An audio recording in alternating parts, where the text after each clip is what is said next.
Today we are going to do the lesson number 2. Where is science taking us? From the main course English book. So where is science taking us? Science हमें कहाँ लेके जा रही है और इसमें science beneficial है या नहीं बेनिफिशियल, ठीक है, बून है या बेन है, वरदान है या अभिशाप है, तो ये इसके बारे में डिस्कस किया गया है। सो अक्सर बहुत डिबेट होता है कि साइंस अच्छा कर रही है, हमारे लिए हमें फ़ायदा दे रही है, या साइंस हमारे नुकसान कर रही है। सो इस लेसन में भी बेसिकली यही बात डिस्कस की गई है कि साइंस के फ़ायदे ज़्यादा हैं या नुकसान ज़्यादा हैं। So let's see. वो कह रहा है कि if the aim of science is the conquest of man's environment, यदि एम ऑफ साइंस, साइंस का जो लक्ष्य है वो कॉन्क्वेस्ट, जीत है, विक्ट्री है आदमी की इन्वायरमेंट पे, हमारे वातावरण पे हमारी जीत, यदि ये लक्ष्य है तो what should be it's ultimate goal. तो अल्टीमेट गोल इसका क्या होना चाहिए, आखिरी जो सबसे बड़ा उद्देश्य है, जो मेन उद्देश्य है, वो हमारा क्या होना चाहिए। तो साइंस का असली उद्देश्य हमारी ज़िंदगी में क्या होना चाहिए, ये सवाल है। तो इसी का आंसर इसमें ढूंढेंगे। वो कह रहे हैं कि when man first began to think, जब इंसान ने सबसे पहले सोचना शुरू किया, ही आस्क्ड हिमसेल्फ, उसने खुद से पूछा, the deepest of all questions, सब क्वेश्चंस में से जो डीपेस्ट है, सबसे गहरा सवाल किया खुद से। A question which you have undoubtedly asked yourself many times, और ये ऐसा क्वेश्चन जो कि आपने अनडाउटेडली, इसमें कोई शक नहीं है कि योरसेल्फ, आपने खुद को ये सवाल पूछा होगा मैनी टाइम्स, बहुत बार ये सवाल हो सकता है आपने खुद से पूछा हो कि what is the meaning of life, कि ज़िंदगी का आखिर मीनिंग क्या है, ज़िंदगी का अर्थ क्या है, what is it all about, ये सब किस चीज़ के बारे में है। Where are we all going, हम सब कहाँ जा रहे हैं। What drives man ever forward to work and worry, और कौन सी चीज़ है जो हमें ड्राइव करती है, हमें प्रेरित करती है, हमें लेके जाती है forward to work and worry, आगे लेके जाती है, और हमें काम करने पे मजबूर करती है कि हम कोई काम करें, और चिंता भी हमेशा होती रहती है साथ में। तो ये कौन सी चीज़ है जो कहती है कि आप रुको ना, काम करते रहो, चलो चिंता होती भी है तो उसको भी सहते रहो। सो ऐसी कौन सी फोर्स है। And now there is this other big question, और अब एक और बड़ा ये सवाल है, अ न्यूअर क्वेश्चन, एक नया सवाल, which is beginning to force itself into our notice, जो कि अपने आप को फोर्स कर रहा है, अपने आप को मजबूर हमें कर रहा है कि हम उसको नोटिस करें, हम उसकी ओर ध्यान दें। One that is not edges old, और ये सवाल कोई एजिज ओल्ड नहीं है कि बहुत ज़्यादा पुराना, सदियों पुराना विचार नहीं है, सदियों पुराना सवाल नहीं है। That has not been with us, और ये सवाल हमारे साथ नहीं था since man first began to think, जब इंसान ने पहली बार सोचना शुरू किया तब ये सवाल उसने उस समय नहीं पूछा था। इट इज़, वो सवाल ये है कि where is science taking us, कि साइंस हमें कहाँ लेके जा रही है। तो वगैरह दो सवाल हैं कि where is life taking us, ज़िंदगी का क्या मीनिंग है, ज़िंदगी हमें कहाँ लेके जा रही है, ये तो पुराना सवाल है। लेकिन where is science taking us, science हमें कहाँ लेके जा रही है, ये एक नया सवाल है, क्योंकि साइंस पुराने ज़माने में, पुराने समय में नहीं थी। तो अभी पिछले कुछ सदियों से साइंस जो है वो आगे बढ़ी है। सो वो कह रहे हैं कि फर्स्ट, पहले, where is science taking us with regard to ethical and spiritual values. हम बात ये करें कि साइंस हमें कहाँ लेके जा रही है with regard to ethical and spiritual. So ethical means नैतिक, अच्छे तौर तरीके, अच्छे विचारों वाले, और स्पिरिचुअल, आध्यात्मिक, आत्मा से जुड़े हुए, मन से जुड़े हुए जो विषय हैं, ठीक है, उसमें साइंस हमें कहाँ लेके जा रही है। हमारा क्या आचरण, हमारा मन क्या ज़्यादा साफ हो रहा है, क्या हम अच्छे तरीके से व्यवहार कर रहे हैं, इन मामलों में साइंस हमें कहाँ लेके जा रही है। We know what it is doing, हम जानते हैं कि ये क्या कर रही है with regard to material things, जहाँ तक मटेरियल चीज़ों की बात है, फिज़िकल चीज़ों की, भौतिक चीज़ों की, जैसे मशीन हो गई, रुपया पैसा हो गया, ऐशो आराम हो गया, वो सारी चीज़ें जिनको हम छू सकते हैं, ठीक है, जो जीने के लिए हम इस्तेमाल करते हैं, सो उनको मटेरियल थिंग्स कहते हैं। वो कह रहे हैं कि ये तो हमें पता है कि ये जो मटेरियल थिंग्स है, चीज़ें हैं, सामान है, इनके सिलसिले में, इनके संबंध में साइंस क्या कर रही है। For material things are its daily business, क्योंकि साइंस का जो डेली बिजनेस है, रोज़ का उसका जो बिजनेस है, रोज़ का काम, ये चीज़ें ही हैं, चीज़ें बनाना, मशीनें बनाना और सामान बनाना। तो यही इसका मेन काम तो है। But what is it doing with regard to non material things, लेकिन जो नॉन मटेरियल थिंग्स हैं, जो भौतिक चीज़ों से छोड़ के जिन चीज़ों को हम छू तो नहीं सकते, महसूस करते हैं, उन चीज़ों के साथ यदि देखा जाए तो साइंस का क्या काम है। If the answer were nothing at all, यदि हम कहें कि साइंस का नथिंग एट ऑल इन चीज़ों के लिए कुछ भी नहीं कर रही, नॉन मटेरियल थिंग्स के लिए वही कि अच्छा मॉरल वैल्यूज़, एथिकल वैल्यूज़, आध्यात्मिक मूल्य, ठीक है, हमारी जीवन में अच्छे तरीके से तौर तरीके हम अपनाएं, अच्छे काम करें। सो इन नॉन मटेरियल चीज़ों के बारे में यदि जवाब हो साइंस का कि साइंस नथिंग एट ऑल, कुछ भी नहीं कर रही, that would be bad enough, ये काफ़ी बुरा होगा ये, यदि ये उत्तर है इसका तो। But the actual answer is, लेकिन जो असली आंसर है, इज़ लेस दैन नथिंग, वो ये है कि कुछ नहीं से भी कम कर रही है। तो साइंस इन नॉन मटेरियल चीज़ों का कोई फ़ायदा तो नहीं कर रही, चलो कुछ भी ना उसके लिए कर रही हो वो भी कोई बुरी बात नहीं है, लेकिन उससे भी बुरी बात ये है कि नथिंग से भी कम कर रही है, मतलब फ़ायदा करने की बजाय नुकसान कर रही है। Here science is actually doing less than nothing, और यहाँ पे नॉन मटेरियल चीज़ों में जो साइंस है वो लेस दैन नथिंग कर रही है, ना से भी कम कर रही है। Its material teachings have been so over emphasized, जो इसकी जो मटेरियल टीचिंग्स हैं, भौतिक जो इसके उपदेश हैं, वो इतने ओवर एम्फेसाइज्ड हैं, ज़्यादा उन पे जोर दिया गया है। सो मटेरियल चीज़ों को कि सिर्फ बस चीज़ें बनानी है, मशीनें बनानी है, सामान बनाना है, तो मतलब बाकी अच्छे तौर तरीके, अच्छी आत्मा, साफ मन, ये नॉन मटेरियल चीज़ों की और साइंस का ध्यान नहीं है, वो यही कह रहे हैं राइटर यहाँ पे भी।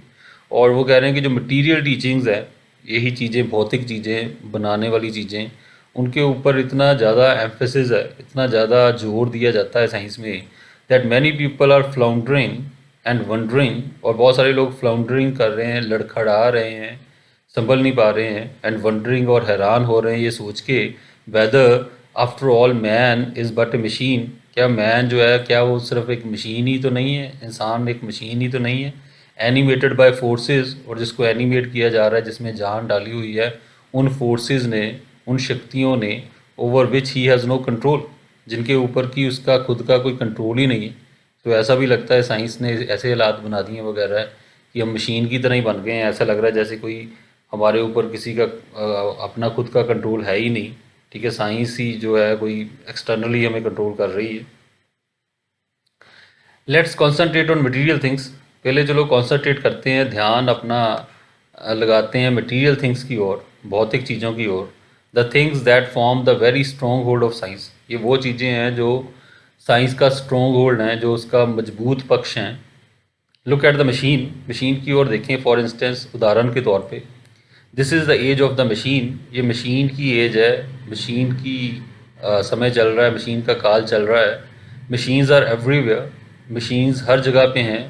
इन द फील्ड्स, फील्ड्स में है, खेतों में है, इन द फैक्ट्री, फैक्ट्री में है, इन द होम, घरों में है, इन द स्ट्रीट, गलियों में, सड़कों में है, इन द सिटी, शहरों में है, इन द कंट्री, देशों में, एवरीवेयर, हर जगह पे, हर नुक्कड़ पे, हर कोने पे, हर देश में, हर स्थान पे मशीनें हमें नज़र आती हैं। टू फ्लाई, उड़ने के लिए, it is not necessary to have wings, wings होने की ज़रूरत नहीं है, पंख होने की ज़रूरत नहीं है, देयर आर मशीन्स, उनके लिए मशीन्स हैं। To swim under the sea, समुद्र के नीचे तैरने के लिए, it is not necessary to have gills, तो हमें गिल्स नहीं चाहिए, जैसे फ़िश जो होती हैं उनके जो ब्रीदिंग पार्ट होता है उनका गिल्स, सो उनकी तरह फ़िश की तरह हमें गिल्स की ज़रूरत नहीं है पानी के नीचे तैरने के लिए, देयर आर मशीन्स, उसके लिए भी मशीन्स बनी हुई हैं। To kill our fellow man, अपने साथियों को मारने के लिए, इन ओवरवेलमिंग नंबर्स, ओवरवेलमिंग मतलब वेरी वेरी लार्ज नंबर्स, बहुत ज़्यादा तादाद में, लाखों करोड़ों की तादाद में अपने दूसरे इंसानों को मारने के लिए, देयर आर मशीन्स, उसके लिए भी मशीन्स बनी हुई हैं। Petrol machines alone provide 10 times more power, और जो पेट्रोल से चलने वाली मशीन्स हैं वो 10 गुना ज़्यादा शक्ति देती हैं than all human beings in the world, पूरी दुनिया के इंसान मिलके जितनी पावर उनमें है, मशीनों में, पेट्रोल से चलने वाली मशीनों में, वो कह रहे हैं कि 10 गुना ज़्यादा शक्ति है उन सब इंसानों की शक्ति से। इन द बिजिएस्ट कंट्रीज़, और जो बिजिएस्ट कंट्रीज़ हैं दुनिया के, जो सबसे व्यस्त देश हैं, each individual has 600 human slaves in his machines, तो हर, हम कह सकते हैं इंसान के पास 600 ह्यूमन स्लेव्स हैं, 600 इंसानी गुलाम हैं मशीनों की शक्ल में।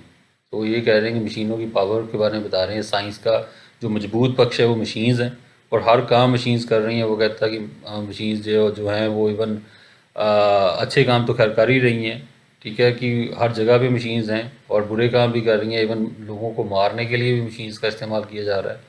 और सारे इंसानों की पावर मिला दी जाए तो उससे 10 गुना ज़्यादा पावर मशीन्स में है। और ये कह रहे हैं कि जो बिजिएस्ट कंट्रीज़ हैं, जो डेवलप्ड नेशंस हैं, वहाँ पे तो मशीन्स इतनी ज़्यादा यूज़ हो रही हैं कि हम कह सकते हैं कि एक व्यक्ति के पास 600 जो गुलाम गुलाम होते हैं, मान लो 600 नौकर होते हैं, तो उतना काम 600 नौकरों का काम मशीन्स कर रही हैं। What are the consequences of this abnormal power. लेकिन अगला सवाल ये है कि इसके कॉन्सिक्वेंसेज क्या हैं, इसके नतीजे क्या हैं इस एबनॉर्मल पावर के, जो नॉर्मल से कहीं बढ़ के है, कोई छोटी मोटी पावर नहीं है, बहुत बड़ी पावर है। इसके नतीजे क्या हैं? बिफोर द वॉर, वार से पहले, युद्ध से पहले, लड़ाई से पहले, it looked as though it might be possible, तो ऐसा लगता था कि शायद ये संभव हो, for the first time in history, history में, इतिहास में पहली बार, to provide food and clothing and shelter for the teeming population of the world. कि फूड, क्लोथिंग, शेल्टर, रोटी, कपड़ा और मकान, जो टीमिंग पॉपुलेशन है, बहुत ज़्यादा तादाद में जो जनसंख्या है दुनिया की, तो उसको हो सकता है ये साइंस की मदद से रोटी, कपड़ा, मकान मिल जाए। सो वर्ल्ड वॉर की बात कर रहा है कि इवन वर्ल्ड वॉर 1 के पहले, युद्ध छिड़ने से पहले, जब साइंस तरक्की कर रही थी, साइंस के फ़ायदे नज़र आ रहे थे, नुकसान अभी नज़र नहीं आ रहे थे शुरू में, तो लोग सोच रहे थे कि शायद साइंस की मदद से रोटी, कपड़ा, मकान सभी को मिल जाएगा। Every man, women and child, और हर आदमी को, औरत को, बच्चे को ये चीज़ें मिल जाएंगी। This would have been one of the greatest triumphs of science. और ये जो चीज़ थी, यदि ऐसा हो जाता तो ये साइंस की सबसे ग्रेटेस्ट ट्रियम्फ, जीत होती, यदि साइंस ऐसा कर पाती तो आगे जाके काफ़ी इंपॉर्टेंट लाइन है, आगे जाके क्वेश्चंस में भी इसको डिस्कस करेंगे कि साइंस की सबसे महत्वपूर्ण जीत क्या हो सकती थी। तो साइंस की सबसे महत्वपूर्ण जीत यही हो सकती थी कि वो सभी को रोटी, कपड़ा और मकान, दुनिया के हर व्यक्ति को, बच्चे को, बूढ़े को, आदमी को, औरत को रोटी, कपड़ा और मकान दे पाती यदि, तो फिर साइंस की जीत होनी थी। एंड येट, लेकिन फिर भी अभी, मैनी ए टाइम, बहुत बार, स्पेशली ड्यूरिंग द वॉर, खासकर वार के समय, युद्ध के समय, वी हैव सीन, हमने देखा है, the world crammed full of food, कि एक तरफ जो दुनिया है वो खाने से भरी पड़ी है, एंड पीपल हंग्री, और लेकिन दूसरी तरफ जो लोग हैं वो भूखे हैं। पर that's the way of science, क्योंकि यही साइंस का तौर तरीका है। एंड द मशीन एज, ये जो मशीनी युग है, उसमें ऐसा ही होता है। Science produces the goods, science goods तो प्रोड्यूस करती है, सामान तो बनाती है, it makes the goods, goods का, वस्तुओं का निर्माण करती है, but has no control over the consequences, लेकिन उसका कोई कॉन्सिक्वेंसेस पे कंट्रोल नहीं है, उसके जो नतीजे हैं, जो सामान तो बन जाता है, गुड्स बन जाती हैं, लेकिन उसका आगे नतीजा क्या होता है कि किसी को मिलता है, नहीं मिलता है, उसके ऊपर साइंस का कोई कंट्रोल नहीं है। The machine age gives us year by year, और ये जो मशीन एज है वो हमें देती है ईयर बाय ईयर, हर साल जैसे जैसे बीतते जा रहे हैं, मोर आवर्स ऑफ लेजर, हमें ज़्यादा hours of leisure, so leisure मतलब आराम करने का समय, ज़्यादा घंटे मिल रहे हैं आराम करने के लिए, खाली समय हमें दे पा रही है science. But it fails to teach us, लेकिन ये हमें ये सिखाने में फेल हो जाती है, असफल हो जाती है, us how to use them, कि उस समय का इस्तेमाल कैसे करें। तो मशीनों की वजह से हमारा काम जल्दी हो जाता है, खाली समय हमें मिल तो सकता है, लेकिन साइंस हमें ये नहीं सिखाती कि उस खाली समय का, एक्स्ट्रा टाइम का उपयोग कैसे करें। It gives us mechanical habits of mind, और ये हमें mechanical habits of mind they देती हैं, जो हमारा माइंड है वो भी मशीन की तरह चलता रहता है। And represses the spirit of adventure, और जो स्पिरिट ऑफ एडवेंचर है, कुछ साहसिक करना, कुछ नया करना, उसकी स्पिरिट, उसकी भावना रिप्रेस हो जाती है, वो दबी रहती है। Except along machine made lines, सिर्फ यदि ऐसा कुछ होता भी है, कुछ हम एडवेंचर के बारे में सोचते भी हैं, कुछ नया करना, साहसिक करने के बारे में सोचते भी हैं, तो वो मशीन मेड लाइंस पे ही होता है। मशीन ही जो हमें प्रेरित करती है, मशीनों के हिसाब से ही वो काम हम करते हैं, कुछ अपनी खुद की सोच से नहीं करते। We will need all over creative powers, हमें अपनी सारी रचनात्मक शक्तियों की ज़रूरत पड़ेगी, to think our way out of the social problems, यदि हमने सोच के अपनी जो सोशल प्रॉब्लम्स हैं, समाज समस्याएं हैं, उनमें से रास्ता ढूंढना है, तो उन समस्याओं को दूर करना है सोच के, तो हमें बड़ी रचनात्मक शक्ति की ज़रूरत होगी अपने दिमाग की, विच science has created for us, जो कि साइंस ने हमारे लिए क्रिएट कर दी। जो सोशल प्रॉब्लम, सामाजिक समस्याएं साइंस ने हमारे लिए पैदा कर दी हैं, तो उनका हल ढूंढने के लिए काफ़ी हमें दिमाग लगाना होगा। इट इज़ साइंस, ये साइंस ही है, that has given us the unexpected redistribution of the age groups, जिसने हमें अनएक्सपेक्टेड, जिसकी उम्मीद नहीं थी, ऐसी रीडिस्ट्रीब्यूशन, नए सिरे से डिस्ट्रीब्यूट हो गया, नए सिरे से बंटवारा हो गया है एज ग्रुप्स का। एज ग्रुप्स की कौन कितनी से कितने साल की उम्र के कितने लोग हैं, कितने जवान हैं, कितने बूढ़े हैं। सो वो सारा जो स्ट्रक्चर है वो बदल दिया है साइंस ने। ऑलमोस्ट एवरी ईयर, लगभग हर साल, some modern drug adds a little more to the average span of life. हर साल कोई मॉडर्न ड्रग आती है, नई दवाई आती है जो थोड़ा और जोड़ देती है एवरेज स्पैन ऑफ लाइफ में। तो इंसान का जो टोटल उसकी कितने साल की उम्र होती है एवरेज, वो बढ़ती जा रही है, क्योंकि साइंस ऐसी दवाएं, मेडिसिन, ड्रग्स लेके आती जा रही है।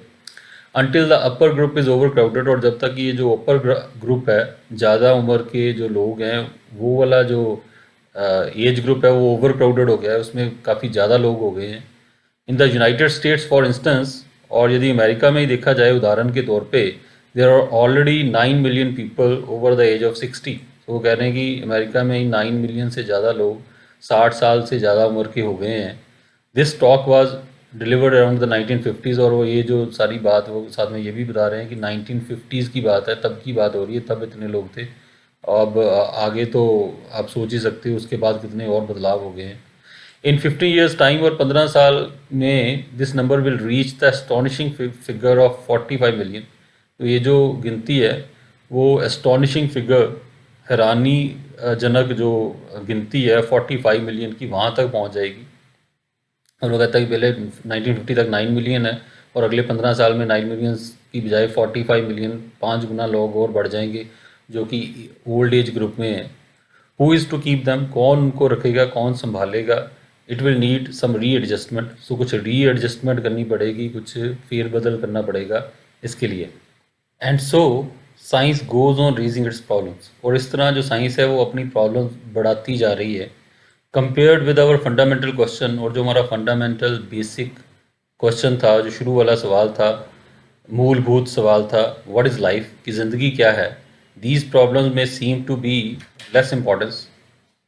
ये जो समस्याएं हैं ये हो सकता है कम इम्पोर्टेंस की लगती हों, कम महत्व की लगती हों हमें, but they are not really so. लेकिन ये ऐसा नहीं है। सो कहता है कि ज़िंदगी क्या है, ये बहुत बड़ा सवाल है। उसकी तुलना में हम कहें कि साइंस के बारे में बात करें तो छोटा सवाल हो सकता है, शुरू में लगे हमें, लेकिन ऐसा नहीं है, ये भी एक बहुत बड़ा सवाल है। व्हाट इज़ हैपनिंग इज़, और जो हो रहा है वो ये है, that science is creating problems faster than they can be solve. कि साइंस जो प्रॉब्लम्स क्रिएट कर रही है वो ज़्यादा फास्टर, तेज़ी से कर रही है, than they can be solve, उतनी तेज़ी से वो हल नहीं उसके निकल रहे। वैसे प्रॉब्लम आए तो उसके साथ में हल भी होना चाहिए, लेकिन वो कह रहा है कि प्रॉब्लम ज़्यादा तेज़ स्पीड से हो रही है, उसका हल जो है वो उतना स्पीड से नहीं हो रहा। मैन इज स्ट्रगलिंग, और इंसान संघर्ष कर रहा है in a sort of vicious circle, एक विशियस सर्कल में, एक जहरीले दुष्चक्र में फंसा हुआ है इंसान, उसी में घूमता जा रहा है। Always striving to catch up, और हमेशा स्ट्राइव कर रहा है, एफर्ट, कोशिश कर रहा है कैचअप करने की, उसके बराबर आ पाने की। एंड नेवर गेटिंग नियरर, लेकिन उसके बराबर नहीं आ पा रहा। सो कोशिश कर रहा है, भाग रहा है, साइंस प्रॉब्लम क्रिएट कर रही है तो उसके बराबर आके उसका हल ढूंढने की कोशिश कर रहा है, लेकिन वो पीछे रहता जा रहा है। And there are no science, और ऐसे कोई लक्षण नहीं है, that the glut of discoveries is coming to an end. ये जो glut means very large number की जो डिस्कवरीज़ हैं, जो खोजें नई नई हो रही हैं तेज़ गिनती में, बहुत ज़्यादा तादाद में, तो ये एंड हो जाएगा इसका, ऐसी कोई उम्मीद नहीं है। ऐसे खोजें और बड़ी बड़ी होती रहेंगी, साइंस बहुत तेज़ी से आगे बढ़ती रहेगी। वार इज़ द वर्स्ट एग्जाम्पल, और जो वार है, ये युद्ध है, ये सबसे इसकी बुरी उदाहरण है। Science has pushed it so far forward, और साइंस ने इसको इतना आगे ले गई है, साइंस की वजह से युद्ध जो है वो इतना आगे बढ़ गया है, युद्ध का खतरा, that ethics and morals are floundering hopelessly behind. ये जो एथिक्स है, नैतिक मूल्य हैं, और जो मॉरल्स हैं, हमारे अच्छे सोच है, हाई वैल्यूज़ हैं, ये जो चीज़ें हैं ये फ्लाउंडरिंग, ये लड़खड़ा रही हैं होपलेसली, बिना किसी उम्मीद के, बिहाइंड, पीछे रह गई हैं। तो नैतिक मूल्य, अच्छा आचरण, ये सब जो चीज़ें हैं वो कह रहा है ये बहुत पीछे रह गई हैं लड़खड़ा के। साइंस ने जो युद्ध है उसको, लड़ाई है, इन चीज़ों को इतना आगे बढ़ा दिया है। It makes one sometimes ask, और ये जो चीज़ है इंसान को ये सोचने पे मजबूर करती है कि what is science really after, कि आखिरकार साइंस है किस चीज़ के पीछे, साइंस करना क्या चाहती है। व्हाट आर इट्स एम्स, इसके एम्स क्या है, लक्ष्य क्या है, व्हाट इज़ इट्स गोल, इसका मेन जो गोल है, मेन जो लक्ष्य है वो क्या है। Its aims seem to be obvious, और इसके जो एम्स हैं, जो इसके लक्ष्य हैं, वो ऑब्वियस लगते हैं, बहुत क्लियर, साफ ही नज़र आते हैं। They are material of course, और ऑफ कोर्स वो मटीरियल है, भौतिकवादी लक्ष्य हैं, चीज़ों से जुड़े हुए, वस्तुओं से जुड़े हुए लक्ष्य हैं इसके। One aim is the complete understanding, एक एम ये है कि पूरी समझ रखना, इंडीड द कॉन्क्वेस्ट, और असल में कहें तो कॉन्क्वेस्ट करना, जीत करना, ऑफ मैन्स एनवायरनमेंट, इंसान के वातावरण की पे इंसान की जीत हो, एक साइंस का ये लक्ष्य बनता जा रहा है। The conquest of everything material, हर चीज़ जो मटीरियल है, भौतिक है, वस्तुवादी है, बिग और स्मॉल, चाहे बड़ी हो या छोटी हो, bringing all powers with in men's reach, और सारी पावर जो है इंसान के रीच में आ जाए। वो कहता है कि साइंस का एक लक्ष्य तो ये लग रहा है कि हर चीज़ पे कंट्रोल करना, अपने वातावरण पे कंट्रोल करना, अपने वातावरण पे जीत प्राप्त करना, उसको समझ के। तो एक तो ये उसका लक्ष्य लग रहा है। The other aim is the understanding of all the mysteries, और दूसरा ये लग रहा है कि जितनी भी मिस्ट्रीज़ हैं, रहस्य हैं, that lie with in the human body, जो कि इंसान के शरीर के अंदर ही हैं, उनकी अंडरस्टैंडिंग, उनको समझना। द मटीरियल मिस्ट्रीज़, जो मटीरियल मिस्ट्रीज़ हैं, भौतिकवादी जो रहस्य हैं। The innumerable chemical and physical actions, और अनगिनत जो केमिकल और फिजिकल एक्शन होते हैं, रासायनिक और भौतिक एक्शन होती है, that make the body work, जिससे हमारी बॉडी वर्क करती है। तो इंसान, ये भी साइंस का एम है कि हमारा पूरा जो शरीर है, जो मेडिसिन का क्षेत्र है, डॉक्टर्स जो काम कर रहे हैं, कि इसकी सारे शरीर की समझ हो, उसके अंदर क्या चल रहा है, हमारे अंदर क्या क्या केमिकल्स हैं, क्या क्या फिजिकल चेंजेस आती हैं। सो ये भी साइंस चाहती है कि पूरी तरह समझ पाए। If these are the apparent aims of science, और यदि ये अपेरेंट, क्लियर, साफ नज़र आने वाले एम है साइंस के, surely they can not represent the ultimate गोल। तो ये अल्टीमेट गोल, जो हमारा आखिरी जो गोल है, जो मेन सबसे बड़ा जो लक्ष्य है, तो वो ये तो नहीं होना चाहिए। The ultimate goal, if there is such a thing, और यदि कोई अल्टीमेट गोल, आखिरी लक्ष्य कोई होना चाहिए, सबसे बड़ा लक्ष्य भी होना चाहिए, यदि ऐसी कोई चीज़ होनी चाहिए, must be the understanding of everything, तो वो ये होनी चाहिए कि हर चीज़ की समझ, that makes life worth while, जो कि ज़िंदगी को वर्थ वाइल बनाती है, काबिल बनाती है, जीने लायक बनाती है, उसकी समझ।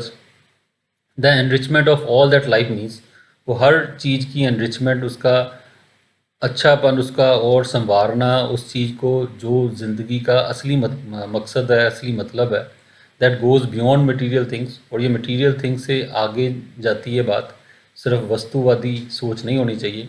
For man needs more than food and shelter, क्योंकि इंसान को food and shelter and clothing, रोटी, कपड़ा और मकान से भी कुछ आगे चाहिए। And the understanding of what goes on within his stomach, और कि उसके पेट के अंदर क्या चल रहा है, उसकी समझ से भी आगे चाहिए। तो वो कहता है कि साइंस सिर्फ इन्हीं चीज़ों पे कॉन्सेंट्रेट कर रही है, ठीक है, कि चीज़ें बनाना, चलो रोटी, कपड़ा, मकान, वो भी बनाना, और साथ में कैसे हमारा पेट के अंदर क्या होता है, हमारी बॉडी के अंदर क्या होता है, इन चीज़ों पे तो साइंस काम कर रही है। लेकिन यही सिर्फ ज़िंदगी नहीं है, सिर्फ इससे आगे साइंस को सोचना चाहिए।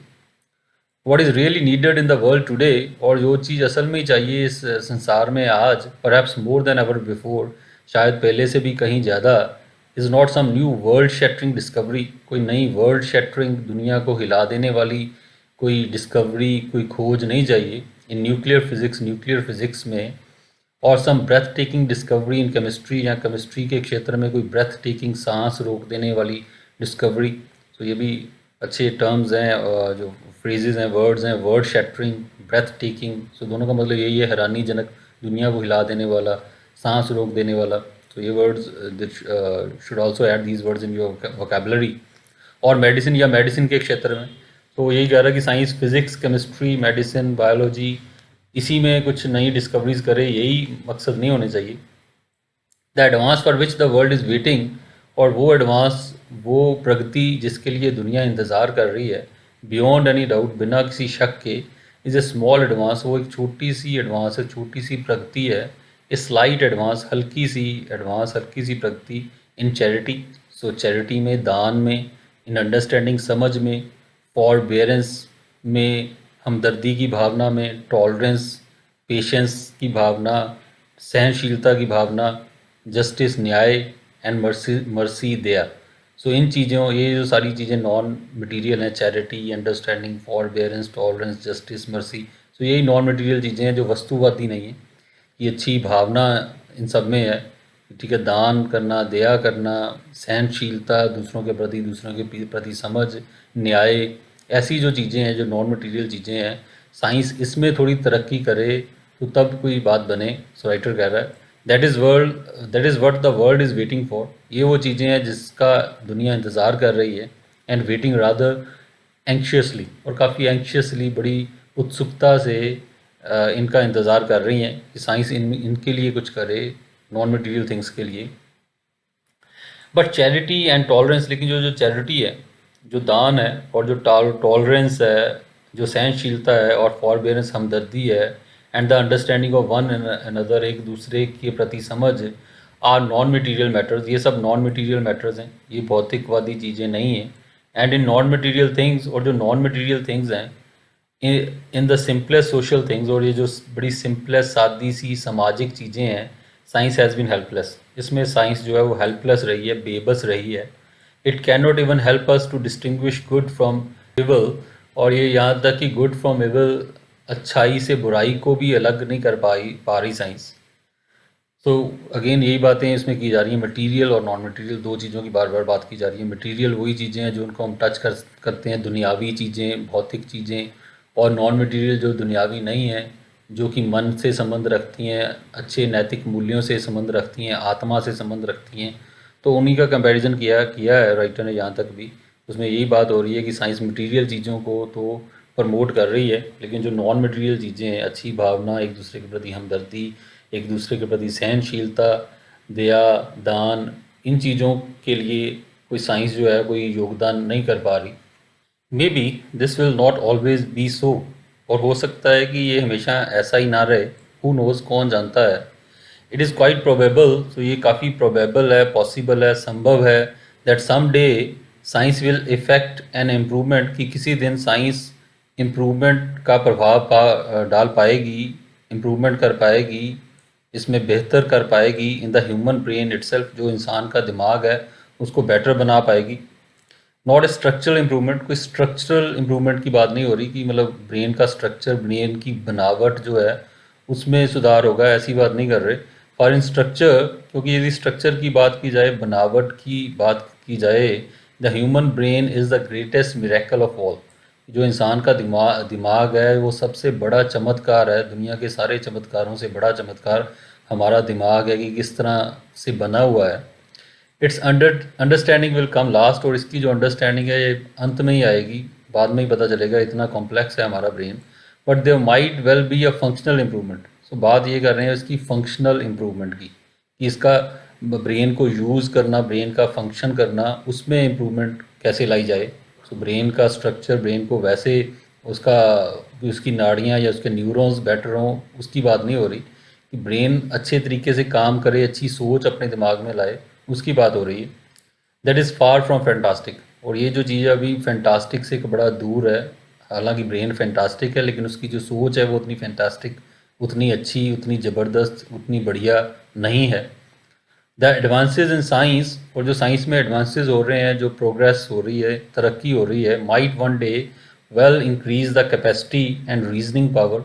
हो सकता है कि हमारी जो कैपेसिटी है, क्षमता है, और रीजनिंग पावर, तर्क करने की, सोचने की हमारी जो शक्ति है ऑफ द ह्यूमन ब्रेन, इंसान के दिमाग की, उसको बढ़ा दे, उसको बेटर कर दे।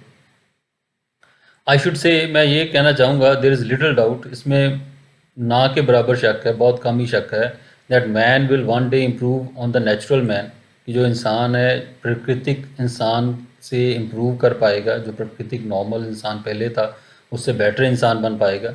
रेज हिज इंटेलेक्चुअल स्टेटस, जो उसका इंटेलेक्चुअल स्टेटस है, दिमागी क्षमता का जो उसका स्टेटस है, हालत है, उसको बढ़ा पाएगा, बेटर कर पाएगा। And give him greater power of reasoning and understanding, और उसमें रीजनिंग की, तर्क करने की और समझ रखने की ज़्यादा शक्ति आएगी। He might have sufficient reason and understanding, और उसमें ये तर्क और ये सोचने की शक्ति आएगी टू एबॉलिश वॉर, कि वो वॉर को एबॉलिश कर पाए, युद्ध का अंत कर पाए, दुनिया में लड़ाइयाँ ना हों। वेदर दैट विल बी सो, कि क्या ऐसा होगा, वेदर की एंड व्हेन, और क्या ऐसा होगा और कब होगा, he will have a better understanding of his fellow man, कि उसको अपने साथियों के बारे में ज़्यादा अच्छी समझ होगी, दूसरे इंसानों के प्रति अच्छी समझ आएगी। ये क्या कभी होगा और होगा तो कब होगा, that remains to be seen, ये अभी देखना बाकी है।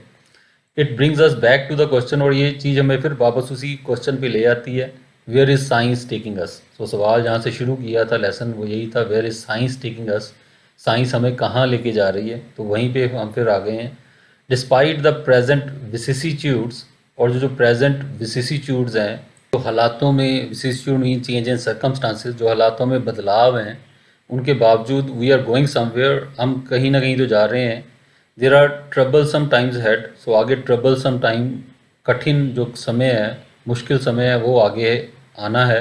But those who fear for the future, लेकिन वो लोग जो फ्यूचर से, भविष्य के प्रति डर रखते हैं मन में, आर द क्रेवन, वो क्रेवन हैं, कॉवर्डली हैं, कायर हैं, इन स्पिरिट, अपनी भावना में, अपने मन से वो कायर लोग हैं। यदि हम डरते रहेंगे कि फ्यूचर में कुछ बुरा ना हो जाए। For life is becoming more and more interesting, क्योंकि ज़िंदगी जो है वो और ज़्यादा से ज़्यादा इंटरेस्टिंग बनती जा रही है, दिलचस्प बनती जा रही है। इंट्रीगिंग एंड एक्साइटिंग, और इंट्रीगिंग काफ़ी दिलचस्प, काफ़ी पेचीदा, और एक्साइटिंग, उत्तेजनापूर्ण होने जा रही है, काफ़ी इंटरेस्टिंग होने जा रही है। I wish I had another 100 years, और मैं कामना करता हूँ कि काश मेरे पास और 100 साल होते, कि मैं देख पाता कि क्या इंटरेस्टिंग होने जा रहा है, साइंस कितना कुछ अच्छा करने जा रही है आने वाले समय में। तो ये लेसन था written by doctor S.W. Pennycuick from a broadcast talk from Adelaide Australia. से उन्होंने जो ब्रॉडकास्ट किया था, रेडियो पे टॉक दी थी, तो वो इसमें प्रिंट की गई है। So that's what the lesson is. So इसमें बात वही हो रही है, साइंस के दो एस्पेक्ट्स की बात हो रही है, मटेरियल और नॉन मटेरियल, भौतिकवादी दुनियावी, और जो नॉन मटेरियल है, अच्छे आचरण से संबंधित, नैतिक और सोशल वैल्यूज़ के ऊपर आधारित। तो इसमें राइटर यही कह रहा है कि जो साइंस है वो बजाय प्रोग्रेस जो है वो मटेरियल चीज़ों की करे, भौतिकवादी वस्तुओं की करे। सो साइंस को चाहिए कि नॉन मटेरियल जो चीज़ें, फॉरबेरेंस, टॉलरेंस, हमदर्दी, दया, इस तरह की जो भावनाएं हैं, पेशेंस, अंडरस्टैंडिंग, सो उसको किसी तरह प्रमोट करे। साइंस युद्ध को बढ़ावा ना दे, साइंस हमें ये समझ दे कि हम युद्ध को रोक सकें। सो ऐसा लक्ष्य होना चाहिए साइंस का। सो यही इसमें डिस्कस किया गया है, साइंस के पॉजिटिव और नेगेटिव जो पॉइंट्स हैं दोनों डिस्कस किए गए हैं। So I hope the lesson is clear to you, or we'll do the questions in the next video, and then we'll move on to the next lesson. So keep reading, keep studying, and keep having better understanding. Thank you. We'll meet again. God bless you all.